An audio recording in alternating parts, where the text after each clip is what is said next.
जिस हरियाणा को कांग्रेस ने परिवारवाद के, भ्रष्टाचार के गर्त में डुबोने का काम किया था, चाहे कांग्रेस रही हो, चाहे इनलो रही हो, और चाहे वह दिल्ली के अंदर झाड़ू लगाने वाली पार्टी हो।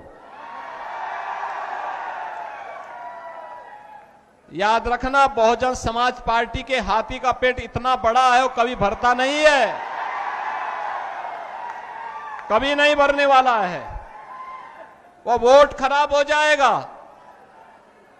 याद रखना। और मैं यही कहने के लिए आज आपके पास आया हूं, बहन और भाइयों, कोई ऐसी गलती मत कर देना कि जो आपस में बंटे।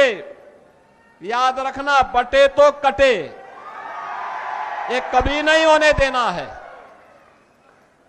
और एक कांग्रेस का जो हाथ है ना, ये अभी हालात को और बिगाड़ने के लिए आया है। कांग्रेस का हाथ बिगाड़ेगा हालात, और विकास की जो रफ्तार है, नायब सिंह सैनी की सरकार को लाने के लिए यह आवश्यक है। यह नायब सिंह सैनी की सरकार इस विकास की रफ्तार को स्पीड अप करने के लिए आवश्यक है। बहनों और भाइयों, आज कांग्रेस का ढांचा वैसे ही जर्जर हो चुका है जैसे अयोध्या में बाबरी ढांचा था।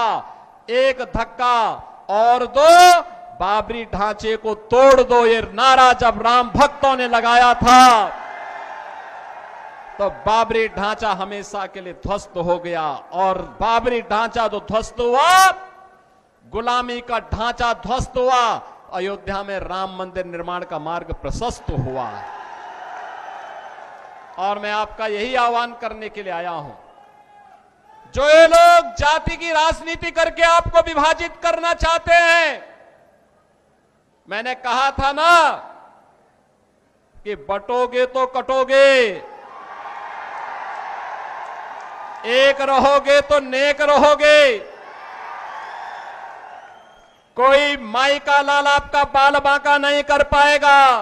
बहनों और भाइयों, स्वतंत्र भारत में कांग्रेस का दायित्व था कि पहला कार्यकर्ता अयोध्या में रामलला के भव्य मंदिर के निर्माण का मार्ग प्रशस्त करता। कांग्रेस ने नहीं किया, क्योंकि कांग्रेस को भारत की आस्था का नहीं, अपने वोट बैंक की चिंता थी। उन्हें सत्ता चाहिए थी, देश की कीमत पर सत्ता। याद करिए, पाकिस्तान में ननकाना साहिब कॉरिडोर बनाने के लिए कांग्रेस ने रोड़े अटकाने का कार्य किए थे। आज भी ननकाना साहब में, वहां पर जब गुरु गोविंद सिंह जी महाराज की प्रकाश पर्व आता है, वहां पे हरि कीर्तन नहीं करने दिया जाता है, रोका जाता है। कांग्रेस का इतिहास तो कत्लेआम का रहा है।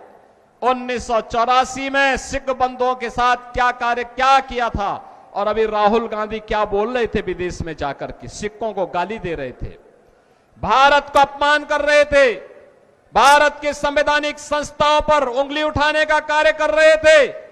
जो कांग्रेस भारत की महान गुरुओं की परंपरा का अपमान कर रही हो, जो कांग्रेस भारत के बाहर जाकर के जिस कांग्रेस के नेता भारत का अपमान करते हो, भारत की संवैधानिक संस्थाओं को कटघरे में खड़ा करते हो, उस कांग्रेस से उम्मीद करना कि कांग्रेस आपकी आस्था का सम्मान करेगी, ये बेवकूफी होगी। और कांग्रेस जो की थी उसको उसके हालात पर पहुंचाने का काम जनता जनार्दन ने किया।